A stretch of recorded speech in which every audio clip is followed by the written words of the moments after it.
Hey guys, and welcome back to Regretsit. Brexit England, Northern Ireland, and Eastern Europe.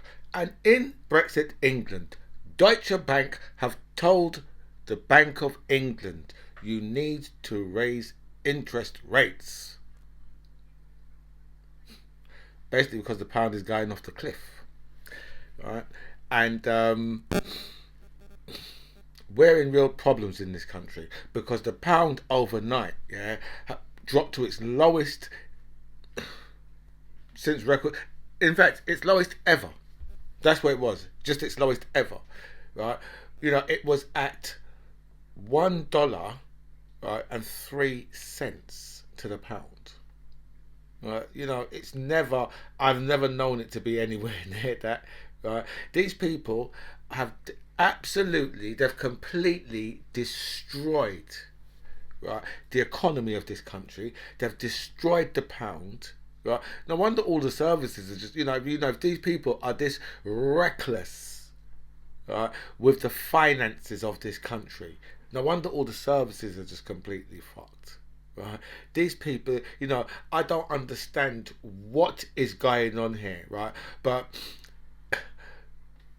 I was doing some reading about Thatcher over the weekend, right? And Thatcher hated currency speculators, especially currency speculators who wanted to speculate on our pound, right? Because she knew that we should be speculating on other people's currencies. We shouldn't have people speculating on our currency, right? Do you realise, right, when the Tories came in, right, it was $1.60 to the pound. That's what it was then, right? Obviously, if you go back further, you go at £2, £3 to the to three $3 to the pound, right? But 160, 12 years ago when they came in, right? After Kwasi Kwarteng's announcements, and believe me, right, they're gonna blame. Yeah, it's gonna be that black fucking bastard. He's fucking ruined the economy. That's what that's what Quasi Cortez gonna still start getting, because these people, think it's okay to have a fight against redistribution of wealth. They believe in their mind, you know what? We need to fight against that. Right? We don't need to give these motherfuckers, these poor and these working class people, anything. Right? Fuck them. That's how these people look at this shit. Right? You know, this government is reckless. It is dangerous. It is incompetent. Right? It is. They are destroying this country, out and out. Just a complete and utter destruction. We are the worst since what, the 1930s. Right? That's what living standards were, the worse than the 1930s. Right? And these people are supposed to be physically responsible. Yeah, of course. Right? They're fighting against the Bank of England. Right? Inflation, right, is going to go up. The Bank of England have got no choice but to put interest rates up. Right? Because I'll just give you a little figure. Right? You realise, right, that if you earn £20,000, right, that mini budget, what was quite a large budget, what they couldn't even, the Office of Budget Responsibility, right, they couldn't even make a statement about it, right? They wasn't allowed to. Right. In the same way, the women's rugby team is not allowed to. They have to travel in coach. They can't travel in first class, and they're not allowed to put it on social media. That the RFU, I think that's what they're called, are making them travel coach and telling them don't put it on social media, while the men travel first class. But anyway, right. See, I've now lost where I was now. Right. Anyway, now I went off track. But the Office of Budget Responsibility was not allowed to make any sort of statement about the budget. Now, you see, the budget now, if you earn £20,000 a year, right, that budget, right, is going to net you an extra £150 a year. That's what's going to net you. So we can say what? Depends on what car you drive. Maybe 2 tanks of fuel, or it depends on what car you drive. Maybe a tank and a half. of fuel. Or, you know, if you drive like certain cars out there, that's going to be one tank of fuel, the £150. But if you earn 200 grand a year, right, then it's 5 grand. Probably about 5,200, right? So just imagine that. Just the 200 alone is worth more than someone who earns, you know, that's going to get £150, right? But right, if you earn £1 million a year, right, then you're netting around. It's probably going to be around what 3 people would earn on the minimum wage. That's what you get. It's around 55 grand. What you'd earn off of last week's budget if you earn £1 million, and that right there, yeah, is the fight against redistribution of wealth, right? Because that's what these people are fighting against. And I tell you something, right? All of you Egypt, food bank Tories, benefit Tories, working class Tories, right, who voted for this bullshit, right? I really hope, yeah, that your racist ass right now, right, is understanding what kind of bullshit you've brought down upon this country. And welcome back to By Any Means Necessary. Thank you so much for all your messages sent me, and a special thanks to everybody who signed up to my channel. I feel so blessed with so much people that signed up, so thank you so much for that. I'll go through all your messages, I'll answer as many as I can, but I will like all your messages for definite.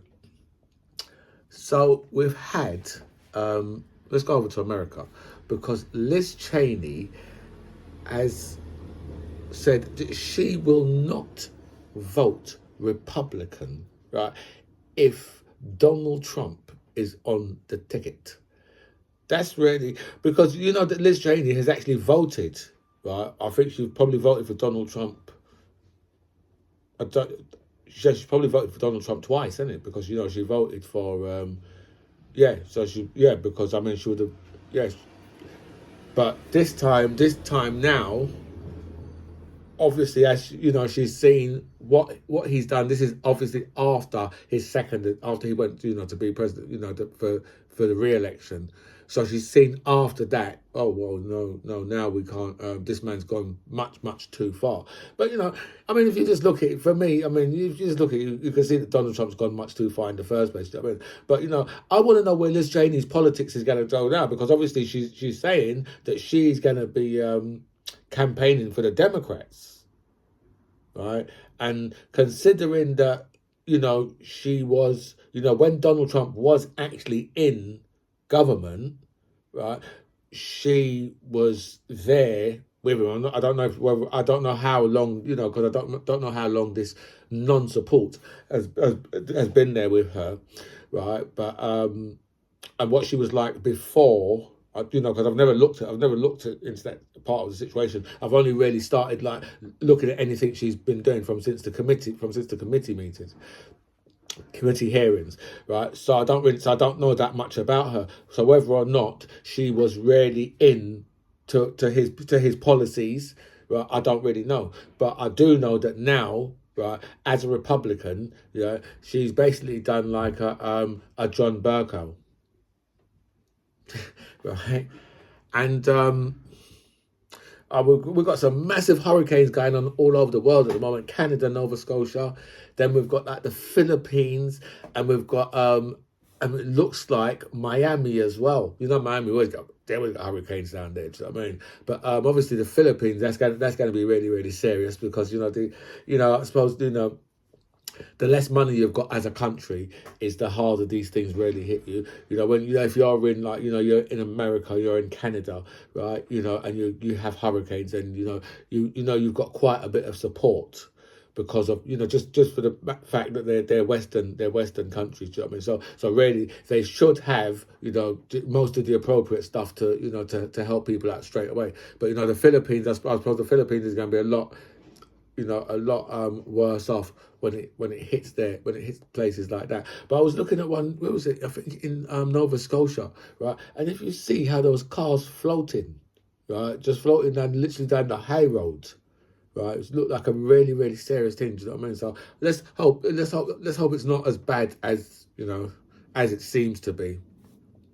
We've had demonstrations, yeah, all over the world because of this young lady that has been murdered by the morality police in Tehran, right? And so much so that we've had violence in London outside the Iranian embassy in London. I believe five police officers were injured. I think they might have actually broke into the embassy because they're demanding change. They're demanding like a regime change in the same, and they're over here, right?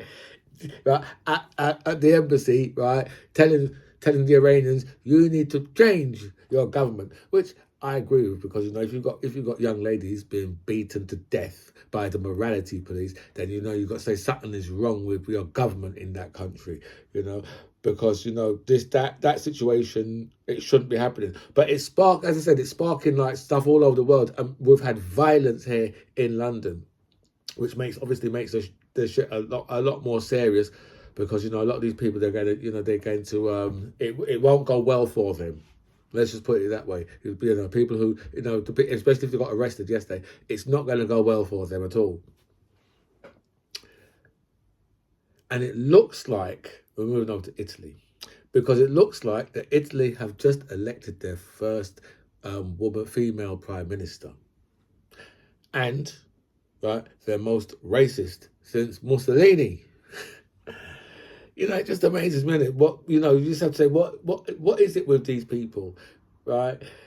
I just don't. I just think that they just don't understand how the world works, right? And you just think to yourself, have they not got a human brain in their own head, right? But I suppose since like your Donald Trump has got into power, so much other countries have decided, you know what, we're gonna put some of these far right fools into power, right? And you see what happens to all these countries when they turn far right like that. You see they just all fall to pieces. I mean, look what's happened to us.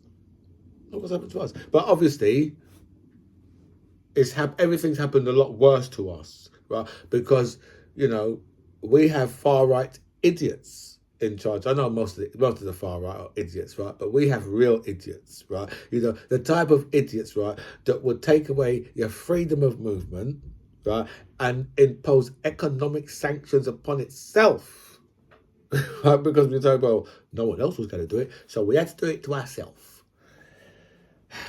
So Italy have decided they're going to go down the far right route. And let's move over to Russia, because men are moving out of Russia at a pace so fast, right, that Putin's just like, you know what, right, if you go on the street and start committing any violence, I'm going to send you to the Ukraine. That's how Putin's going on that, right? He's threatening to send any demonstrators to the Ukraine, right? And there's so much men of fighting age, right, who are just saying, you know what, I'm out of here, right? I ain't going to fight in this bullshit. Right. And at one stage, it was around £8,000 for a ticket out. Right, but I want to know where all these Russians are going to go to, because obviously, there's going to be a lot of countries that will be like, no, man, you can't come here. Right, not after what Russia are doing. Even though, because in the first place, when Russia started doing this, you should have left. You should have said, no, you know what, that's it, we're out of here. Right, not because Putin has decided, you know what, we're going to send your ass over there. Do you know what I mean? You take us. If you're going to take a stance, then you take a stance. Do you know what I mean? I suppose a lot of people could have been taking a stance, but to say, you know what, we're not supporting this bullshit, but we'll just have to see how that situation works out. But at the moment, it doesn't look good for Putin. And I can tell you, yeah, with the way how things are going, right, I can't see Putin lasting much longer. Right, because he's just made a complete fool out of the Russians. Do you know what I mean? Just by not crushing the Ukraine, right? In a couple of weeks, right? It's Russia. Russia was supposed to just walk this, right? And now he's talking about, an extra 300,000 mercenaries, basically, right? And he wants, just any boy that's over the age of, going to schools and all them things, they're saying to people, listen to the headmasters, how much children can you send? Because this man's got no problem in sending children to the front line to go and die. So that means obviously, but that means obviously he's got no problem in in just murdering as many Ukrainians as he can. Very sad situation. Two teenagers, 15 and 16, from Huddersfield, have been charged with the murder of that young lad in I think the young 15-year-old in Huddersfield. You know what I mean? So they're all from the same town. So and this, just this teenage violence. Do you know what I mean? It's just, I think it's just a bit too much. Especially when these guys are going around stabbing each other, because they don't even realise, right? They don't realise, what 30 years in prison is really like, and that's what they've got to understand, right? Because right now, I can guarantee you, they're probably sat in because I think they're being caught today, so they'll just go straight on remand, right? But I guarantee you, they'll be sat in those cells thinking, I wish I'd stayed at home and played FIFA. Guaranteed. And have you seen, right, that public electric car charging, right, has risen by 45%, in the last, I think, 3 months. 45%. That makes it, right, just it's about a penny a mile cheaper than a petrol car. So that is a vision of the future. That's a real vision of the future, where this country is going for in the future, right? Where, you know what, right? Everyone thought, oh yeah, well, we'll get electric cars, it's going to be a lot cheaper. No, right? But especially if you have to charge in, the public charging points, and then, even charging the thing at home is probably going to start whacking up your, it's probably going to start making that little dial go around that bit faster, right, on your electric, right? So you could see that's where the electric revolution is going. It's going to be a lot more expensive, right? It could even get to be more expensive than running a petrol car. Imagine that, right? And how expensive it is to run a petrol car alone. And right now, right, as I said, 45% more expensive over the last 4 months. That's just unbelievable. But let's speak about some Brexit. Liz Truss is going to spark a massive argument within the Tory party, because this woman is just about to start increasing migration to the UK. Right? Because Liz Truss understands, that agriculture and social care especially need bodies. And it needs a whole heap of bodies. And the British economy needs bodies, because it needs more money put into the economy from workers. And there's got so much jobs, right, that have not been filled. So this is what they're going to have to do. They're going to have to do it. They've got no choice, right? So right now, Liz Truss, right, is setting herself up for setting herself up for a big fight. The biggest fight of her life. No, seriously, it's going to be the biggest fight of her life. Right, when she decides that she is going to bring more immigrants into this country. She's going to say, what the fuck do you think Brexit was about, you pencil neck fool? Seriously, right? This woman, right, is about to spark a whole heap of problems for herself, right?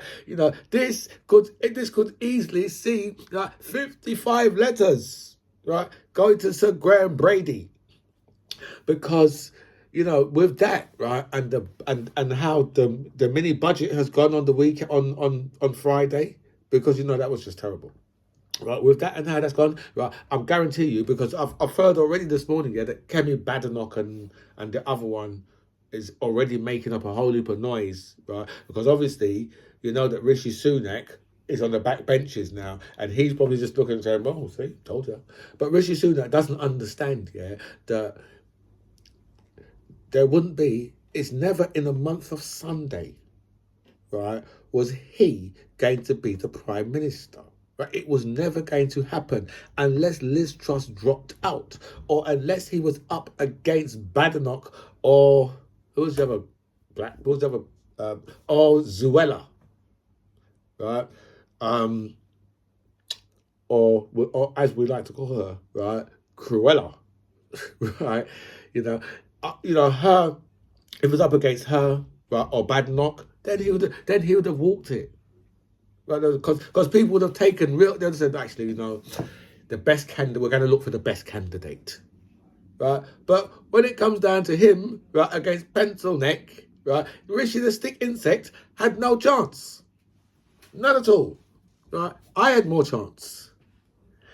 And look, I've gone over time already, right? And right, so Brussels has warned Britain not to break their post-Brexit trade deal, right, by slashing regulations in its new drive for economic growth. Right, so don't do it. Because that's what Britain's been warned not to do. Not because that's what I don't listen. I don't know what kind of government these people are running, but they're saying they want to slash regulations, and that's going to make more people come to the country. And if they slash bankers, so bankers can get more bonuses, that's going to make more people come to the country.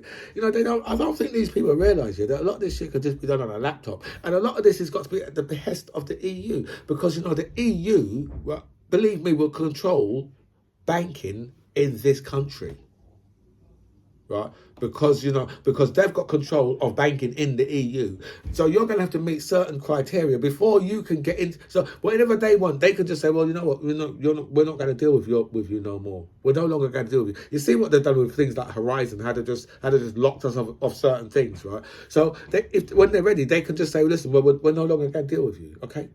And which just crashes everything in this country, So, and then we've got Rees-Mogg's red tape bonfire threatens to spark an inferno of rights and protections. Right, so going to burn up our rights and protections. Do you know what I mean? With his bonfire of red tape. Yeah, Joe Biden has been ordered to butt out of Britain's Brexit deal. What gets me, right, is Britain was told by Barack Obama, you will be at the back of the queue. That's what he was told, right? And the people of this country said, no. He was told that, because who was it? He said, David Cameron told him to say that. That's what happened. David Cameron told him to say it, because there's no way that we'll be at the back of the queue. No way.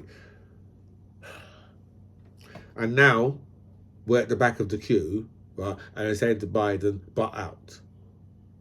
We say, well, you want a trade deal with him, yeah? So you think that insulting him is going to get us a trade deal? Good luck with that. And I just want to go with one more thing, right? Keir Starmer has just announced, well, the Labour Party have just announced, right, that they want to take the train and the railways back into control of the government. Obviously, just by... They don't have to buy them back. They just have to wait until the franchise is over. Do you know what I mean? And just say, well, we're not renewing your franchise. That's it. Done. Do you know what I mean? These things, they're all leased out. Remember these guys, when they're ready, they just hand the keys back to our government all the time, right? So, but this is one of Jeremy Corbyn's policies, but it will steer me closer to Keir Starmer. Right? If he starts going down those lines, and saying, and then hitting the utility companies as well and taking them back, because all these things should be taken back, right? And we shouldn't have people coming over here and investing in our country so they can take profits out of our country. Our government should be investing in other countries. But we've got to remember, that when our government used to get stuff out of other countries, they used to go there with guns, and they probably just feel, you know what? Because we was allowed to just take this stuff before, we don't want to pay for it now. How would we want to pay for it now? Because we was allowed to just take it before. And once you were allowed to just take stuff before, why would you now want to pay for it? That's the situation our government's in. Anyway, guys, look, I'm going to wrap this up because I've gone way over the time that I should have on this video. My friends, this is By Any Means Necessary. I'm the MC John Ribs. It was really nice to speak to you guys. Comments below.